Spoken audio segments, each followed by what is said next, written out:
Media don't care nothing about no black people dying. All they care about is marketing black death to divide and conquer, to use it to gain political power. She didn't deserve to die, but we got to go over why she was in that situation in the first place. Alright, first, so let's get this out the way. Who controls the police in the city? Municipal police are law enforcement agencies that are under the control of local government. Alright, so for reference, this is a USA Today article, and basically they had a warrant because of her ex-boyfriend. Here it says that Detective Joshua James, who secured the March 12 warrant for Taylor's home and 4 suspected drug houses. It also says Breonna Taylor was linked to the suspects in that investigation, according to the report, because a car registered in her name stopped early in January at one of the properties being watched. It also says that Breonna Taylor was linked to the suspects in that investigation, according to the report, because a car registered in her name stopped in early January at one of the properties being watched. Now, was she selling drugs? No. But it also says that Breonna Taylor was linked to the suspects in that investigation, according to the report, because a car registered in her name stopped in early January at one of the properties being watched. So the dude that they was after was her ex-boyfriend, Jamarcus Glover. And it says here that Jamarcus Glover, a convicted drug dealer, and Taylor's former boyfriend picked up a package at her home January 16th while police were watching him. So that's who they were looking for. I'm dead ass serious about that hashtag too. Like, no upstanding dude would put their girl in that situation where their name and they're taking the risk for the shit that we doing, that I'm doing. Shit gets even worse. This Glover dude listed Taylor's home, or Breonna Taylor's home, as his address on a Chase bank account. Mind you, this is all while feds are watching. Shit gets even worse. So he's in an interview with the USA Today and this Louisville Courier Journal, right? And he denies that Breonna Taylor was holding money for him, despite telling a caller that she was holding money for him in a taped phone conversation. So they were all over this dude. I mean, you get the picture by now. He got her caught up. Point is, she doesn't end up in this situation if her ex-boyfriend isn't putting her name on shit and sending packages to her house and registering her name on bank accounts and shit like that. Now you got the police looking for her. And mind you, this is the ex-boyfriend, so clearly this shit didn't even work out. You don't see no focus on him from the media. You just see the focus on the boyfriend and the police because they want to make it a police versus black issue. But let's talk about the boyfriend that actually shot at the cops. Now, me personally, I have no problem with him shooting at the cops in the sense of, you know, you had no idea who was coming in your house. You just hear someone breaking in, especially if you know about like the kind of people she was involved with before you. You know what I'm saying? You have no idea who that could be. I don't really know what his neighborhood is like or none of that. So I'm not mad at him for shooting. But now the thing is, though, at the end of the day, he still shot at them first. So they're going to shoot back. And police have the legal right to shoot back one shot at. Like, that's just common knowledge. Now, the whole scenario sucks, but that whole scenario existed because her boyfriend, her ex-boyfriend, I should say, put her in that situation. Her boyfriend was trying to protect her, but unfortunately, it was from some shit that was started because of her involvement with her ex-boyfriend that got her caught up. Like, remember, her ex-boyfriend got her in this situation. The police didn't just come and say, I'm killing black people today, the way that they push it on the news. And because it was clearly a big misunderstanding, the prosecutors, they dropped the charges against the boyfriend of Breonna Taylor. So her boyfriend, the one that shot at the police, isn't facing any charges or any punishment because it was clearly a misunderstanding. And the only reason this shit's in the way is because I'm not buying this trash-ass magazine. Everybody knows that police brutality is a thing. But we can't just throw that on every single police interaction that happens with black people because that's dangerous. And they're doing that on purpose. They know what that incites. They know what that influences. And they want that. They want people to take into the streets and be violent and protest and do all this stupid shit and cry racism and act like the fake good guys and try to gain political power. And they're disgusting for that. I know everybody wanted to say, oh, like, you know, charge the police, arrest Breonna Taylor's killers. But the thing is that people are forgetting, and the media is intentionally leaving out of their stories, is that they had a no-knock warrant and they're not wrong for shooting back after being shot at. It's not a story where they just ran in there, was just looking for black people to kill, and black people are under attack. That's what they keep selling people, and that's what has people in the streets rioting and protesting and doing all this crazy shit. And it's actually hurting black people the most. That's not what happened. They went in there looking for her boyfriend, looking for drugs and money that's connected to him, and the actual boyfriend shot at them not knowing who it was. They shot back. Legally, they're not in the wrong for defending themselves after being shot at. That's why they weren't arrested. The family also got a $12 million settlement. Now, I'm not trying to put like a price on her life or anything like that, but all I'm trying to say is that the boyfriend was released, the one that shot the police, because it was a misunderstanding, clearly. The family received a $12 million settlement because clearly she didn't deserve to die. And the reason why the cops weren't arrested is because they weren't going down hunting black people down or anything like that, is because they had a no-knock warrant, so they had a reason to be there, and they had a reason to shoot because they were shot at first. It was a misunderstanding based on the actions of her ex-boyfriend. So this is Senator Rand Paul. He passed the Justice for Breonna Taylor Act after she passed ending no-knock warrants. Now look at how they're treating him at a protest after he leaves the Republican National Convention.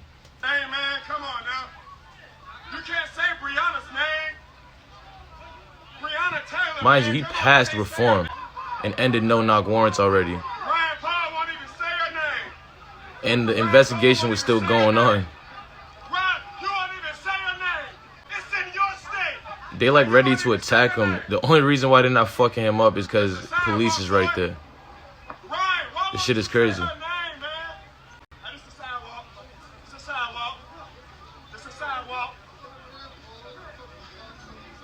Here's Vice News making sure they exploit it as well. Look at this shit. They selling us fear. They,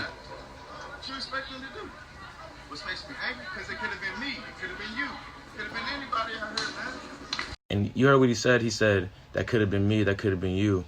As if, you know, she was just sleeping and then they just bust the door down and went in there and just murdered her in cold blood. Like, there's a whole bunch of context that people are missing to the story, and you see how people act when they misunderstand it and emotionally react based off of a misunderstanding. And here's more of that no justice, no peace bullshit that they like.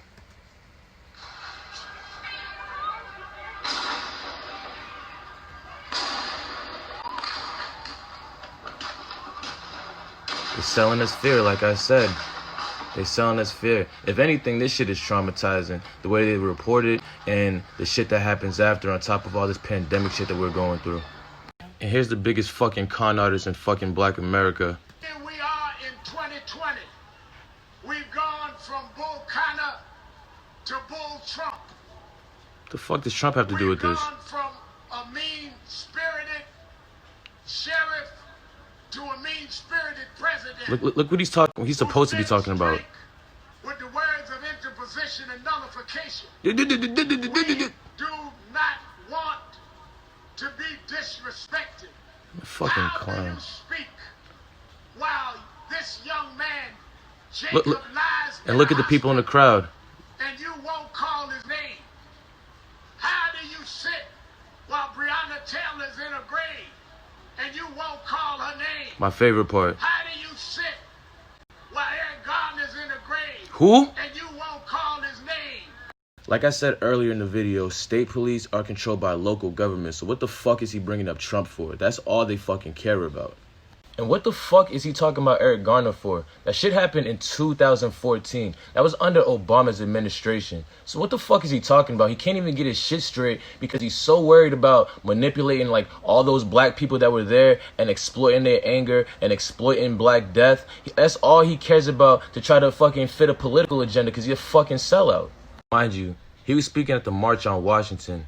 Look how many fucking people are there. This is during the coronavirus. So every other time, if you go to school, if you have a party, you go to church or whatever, like they're gonna fucking make it the biggest news story in the world. They're gonna fucking lock you up, turn off your water, all kind of stupid shit like that. But when you come together in anger, especially black people, I bet you won't find nobody trying to fucking condemn protests when it comes to coronavirus. But going to work and shit, oh yeah, too dangerous. Wait for a vaccine. Now listen to how dangerous the media reports this shit, and they do this shit on purpose because they all fucking mouthpieces and just fucking talking heads for rich people who don't give a fuck about black people. You know who should have charges brought against them? The police in Louisville, Kentucky. Like, what are we doing, America? These officers executed a search warrant on the wrong house. From that moment on, it's their fault. They didn't execute a search warrant on the wrong house. They executed it on the houses that they had search warrants for, which was for his actual house, Jamarcus Glover, and Breonna's house because of all the activities and all the shit that he was doing. That's why they had a search warrant. So they had a search warrant for both places, and they searched both places that same night around the same time. He's lying, and he's intentionally leaving stories out because they incite black people. All these media heads are just inciting black people. That's why you will always see them promote the Democratic candidate. That's why you'll never see a prominent black conservative on any one of these channels, because it's not fair. They own all of these mainstream media platforms, and they don't give a fuck about black people. None of them. Now look how MSNBC covers it. This was a Black Lives Don't Matter ruling because they said that her life was irrelevant, that the life of her boyfriend, who was in the apartment with her, didn't matter, that he attempting to defend her was the crime. See, once again, they're doing it again. Different channels, same shit. Once again, the boyfriend was let go because it's understood that it was a misunderstanding. He was just defending himself. There's no charges against him. 2, there's a $12 million settlement for Breonna Taylor, showing that there's an understanding that her life mattered and that she was killed, by mistake, and this shouldn't have happened. It's just another instance as someone who works in the news media of there being, I would say now, 3 different justice systems in this country. One for police officers, one for Americans of color, and one for white Americans. That's how folks will see it play out. But really, I think that the real tragedy, No, that's not how we're going to see it play out. That's how y'all want us to see it play out. That's what they want. They want you to see it as if it's about race. Like being white and all this shit had nothing to do with that case. I'm not saying that that never plays a factor in anything or whatever the case may be. But in this particular case, that had nothing to do with it. But you see what he's saying. He's trying to push that message. This is called broadcasting. And this is the icing on the cake. There are those who say, why are people protesting? Why does the Black Lives Matter movement exist?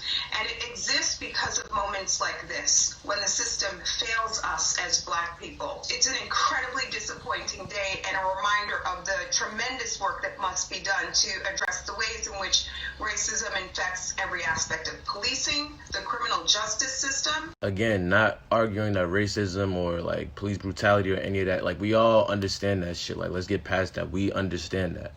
But this case had nothing to do with it. But you heard her. She said, this is why Black Lives Matter exists, for situations like this. But what is the situation?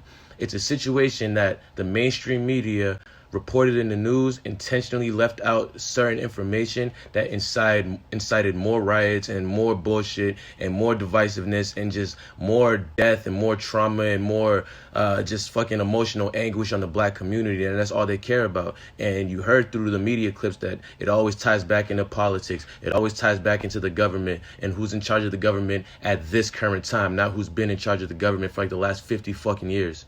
But again, this is what they want. Are recovering shot during unrest overnight that gripped much of the city's downtown. This gunfire captured in a police live stream in the area where the officer's shooting took place. Officer down, right there. Officer down. I am very concerned about the safety of our officers. Anger spilling into the streets after the grand jury decision in the Breonna Taylor case. Louisville under a 9 p.m. curfew. Similar emotions echoing in cities nationwide, from Chicago to Atlanta to New York City, even turning violent in Denver and Buffalo, where cars plowed into protesters, and in Portland, where a Molotov cocktail thrown at police caused chaos.